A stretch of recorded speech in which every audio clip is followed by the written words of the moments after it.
Joining us now to talk about it and use whatever metaphors they wish, be they football, food or anything else. The wonderful Laura Jays, you can see her each and every morning, 9 o'clock Eastern. Andrew Connell, you can see him 24 hours a day, and if there was an 8th day, he would find a way to be on the campaign trail for us here at Sky News. Love you both. Thank you for sticking around, and I appreciate that you're holding off, running off to that pokey room and rubbing 50 against the Queen of the Nile for me. I do appreciate it. Although, if you'd like to, I'm more of a lightning man. All right, Andrew, we heard you before with Sharry that you think it was one of the best performances you've ever seen when it comes to Peter Dutton. Laura, your thoughts on what we just watched and the result? Albo wins.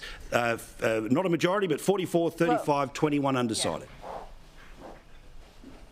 Yep, and we've seen this in people's forums before, and the result at election day can be very different. I think Andrew is correct. This is Peter Dutton's strongest performance. He was affable, he was consistent, he was considered, absolutely. It seemed like for the Prime Minister this was a bit of a fire drill, but he did have some clever lines up his sleeve about gaslighting Australia, and also, you know, how can Peter Dutton stand up for Australians when he can't even stand up for his own policy? We can get to that a little bit later, but essentially, in a diabolically anti-ambitious, low-rent campaign. The campaigning starts now. You can mark this as day one of this election campaign, because this is when people will start to engage, because so far it has been absolutely diabolical. The questions to each leader every day, the obfuscating, the pivoting, as you say, Paul. I think tonight provided that opportunity, as we see time and time again in election campaigns, for leaders to stand side by side. What it does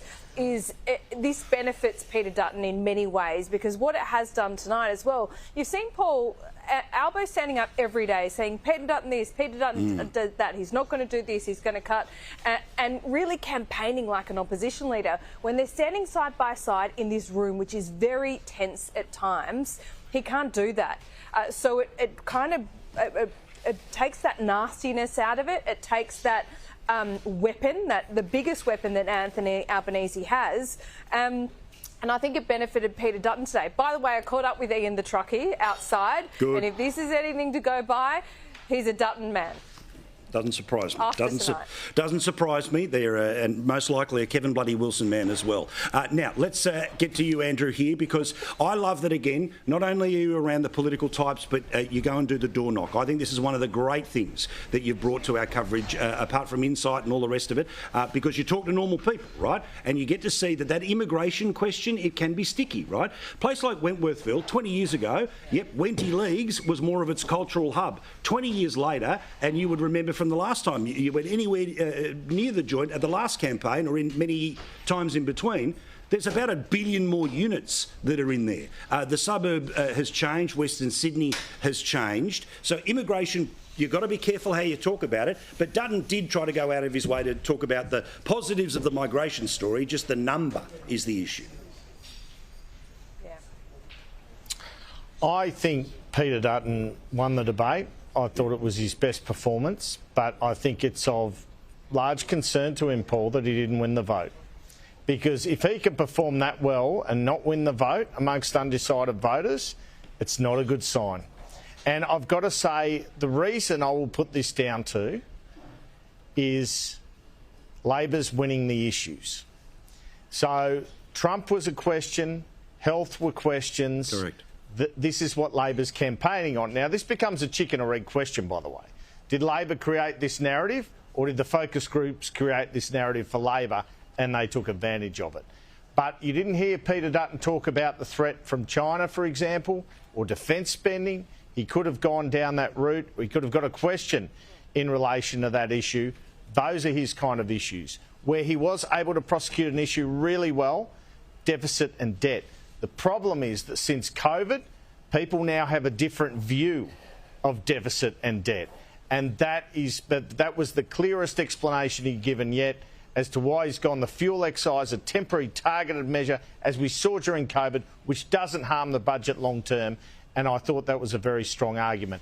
From my door knock here, really solidified by tonight, both times you saw arguments for migration, in terms of they're concerned about how Peter Dutton will treat migrants, and against the massive amount of immigration, which I think a lot of Australians would think is just way over the top. Yeah. But these electorates have changed. Where I grew up, Paul, in Perth, has changed massively. It is much more multicultural, and that's where you get seats like Parramatta, Bennelong, Tangney. This is a different voting audience to when Tony Abbott won in 2013, and that is why you have to have a different approach if you're going to win the election. Now, ultimately, what's happened tonight will give Peter Dutton confidence. He's back in the game. We have a race, but he's still behind. Yeah, I mean, to me, it's, dare I say, a stop the bleeding moment. And as you say, a scenario where if he's in, we were sort of trying to work out, okay, I mean, again, when your polls go up, they can go all the way to sky high, and when they go down, they can go down to zero, right? We don't know what the ceiling is and what the floor is, but we also know, and I mentioned it again, as I did with Kieran, the YouGov polling 1 month ago was 70 plus seats for the coalition. 1 month later, it's 70 plus seats for Labor. We've got 25 days, 2 weeks until voting starts. And Laura, you've mentioned this in your coverage, which is there is a huge sway of Australia that is not counting the grains of sand on the beach like we do all day, every day. They're the people who have just got other stuff to do. They'll make a call, they'll make it at the end, and if they get asked by anyone, they'll probably repeat the latest ad that they saw. Yeah, I think so as well. It's going to come down to the last couple of days of this campaign. I don't think people are engaged yet. They will engage around this debate because it has engaged them.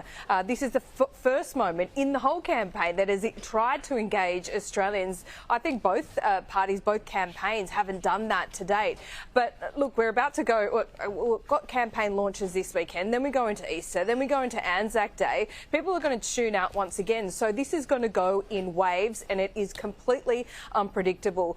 What I think the Liberal Party and the Coalition haven't done well is that they've neutralised a lot of those big issues that came up tonight on health and education in particular. When it comes to dual nationals, I think, Peter Dutton's going to have to figure a way to neutralise that. But on unis and housing, the two major parties are basically there. I think it's really telling, Paul, what's not asked. And the work from home issue wasn't actually asked by an audience member tonight. It was asked by Kieran, rightfully so.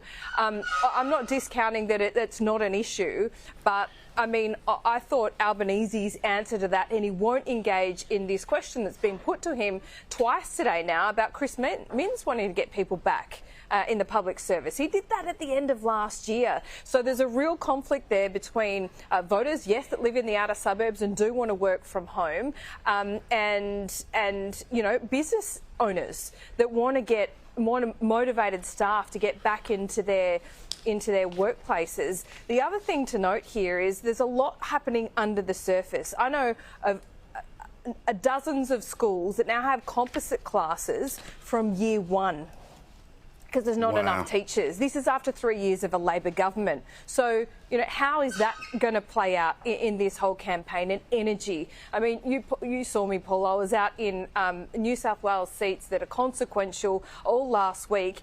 Energy is number one. And I think Peter Dutton knew that tonight. His opening statement was, remember the voice, and also remember that $275. And tomorrow will be the gas reservation policy, the modelling on that. It is very modest from what I've heard and from what I've seen so far.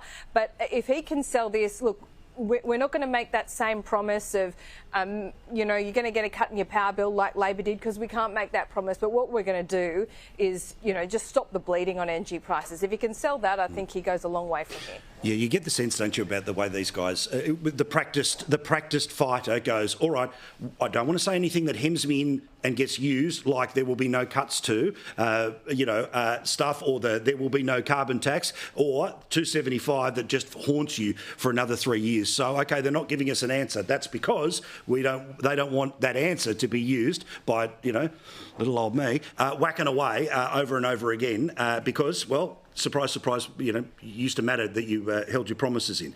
One quick one before we finish, and then I want to show you guys some data to give you both homework in your coverages for the next little while, because you're better at this than me and the best in the business, but it still doesn't mean you can't take a suggestion from the man cave. Firstly, Andrew, like everyone, your text messages go bing, bing, bing, bing, bing, bing, bing, bing, bing, all the way through. Tell me the hard spin from Labor, the hard spin from the Libs. What was the moment where they went, aha, aha? Tell me. Well, they were on about the Medicare card on the Dutton side, and fair enough, and I think I responded back, do you think this is my first rodeo, Paul? Look, I will say this about, and that was a good moment. Look, he did counter that. They're obviously ready for it. I just want to say something about work from home from my Parramatta door knock. People in the outer suburbs care about work from home. They see there's a reason why Peter Dutton apologised and reversed, which is pretty much never happens in a campaign, is that there's no doubt a bunch of Liberals out there door knocking and hearing it everywhere, particularly on a Monday like when I was out. And basically, the problem with saying that everyone in the public service needs to go back 5 days a week is that you're basically calling a whole lot of young mums who are juggling 2 kids and a job and everything else, and they just want to work from home 2 days a week, bludgers. So that is why he had to do that. It was a disaster, in my opinion. And Crispins might do it. Is it a different stage of the electoral cycle? I do note that their policy is the preference is you come into the office. It's not you're forced to come into the office, which is what Jane Hume came up with. And I don't think Peter Dutton is very happy with Jane Hume for this policy, I will tell you that. Because it is a distraction. And work from home is massive in the outer suburbs. Yeah. And guess where they're trying to win the outer suburbs? And I have been told they were ahead in Eden, Monero and Robertson. It doesn't have to be a scare campaign, Laura, because the bottom line is people say if you're going to do it with a public service, you're going to do it to me. And they really value that. So, look, I think that was a massive mistake. We'll reflect back on that and the Trump moment. He's reset tonight in a good way. He needs to keep going. He managed to stay off those subjects. He said he'd stand up to bullies around the Trump issue, and that was a good line. And so I think he's able to get back in the race. And just one final thing, Paul. A Liberal Party strategist did say to me around 6 weeks ago that they have never seen, and we saw this in the poll, a larger soft vote than you have at the moment, which is what is giving them hope they can still pull this thing off. Yeah, and which brings me to the homework, right, which is the Essential poll in the Turnbull Times, The Guardian. It shows that the undecided vote recorded with them is sitting at about 13%. Why do I bring this up? Because I want to drill down a little bit about where does it hide in the polls. According to them, it's 12% of blokes, 16% of women, a higher undecided factor with women right now. When it comes to age groups, where are they? It's 17%. In the youngest voting cohort, in the middle of the country, 14%, 10%, 55 plus. But this is the bit I want to mention. When all of us hear polls about the minor party or the independent vote, 20% of people who say they have not made a decision about who they're going to vote are hiding in independent or other party. So this is really interesting, Laura, because everyone's saying, well, there's going to be this giant surge for Teals. One Nation is overperforming in national polling right now. But according to that poll, 20% of people putting their hands up to say none of the above, those are still undecided. So fascinating to see that that's where they hide when it comes to a pollster. Yep, and people like Daly are going to benefit from that, and she is now, you know, the safe Labor seat is now solidly independent with Daly. The other thing to consider here is I don't think this undecided necessarily benefits Dutton at all, and you had this from the room tonight, and I spoke to at least a dozen of these undecided voters as they left the Wenty Leagues Club, and they were the ones that were on the fence were like, yeah, I'm not sure what I'm going to do here. Okay, they're not embracing Albo, but they're not necessarily a direct swap to the Liberal Party, and that's the thing that should worry the coalition at the moment. I think broadly, at the moment, the Teals are pretty safe. Looking at the brand that they've got, but those community independents are the ones that are going to make the inroads. For example, in Fairfield, I know there is an independent there who is really buoyed about how much support they're getting in the community, because there is a lot of disdain directed to the Energy Minister's way. So, I mean, when you look at Western Sydney more broadly, you're talking about an area, and, you know, there are areas outside of Melbourne and Brisbane and all of our capital cities that do represent this, but you're talking about, you know, 2 million or more middle class voters. Do they think their lives are better off than it were 3 years ago? You saw the hands raised in this room. This is what this campaign is about, nothing else. It is housing at the centre of that, energy and health. Everything else is going to be fringe. So it's all about discipline, staying on that message for people that aren't listening right now, and it's going to come down, I think, to the last 4 days of the campaign. It's why I'd bring back for 10 million workers a low to middle income tax offset, but I've been on about that for 3 years. Thank you, guys. I'll let you go because I don't want you to be literally the guys who are sitting there with a dolphin torch because they've packed everything else up. Love you guys. Keep up the hard work. We'll talk again later in the campaign. Good on you.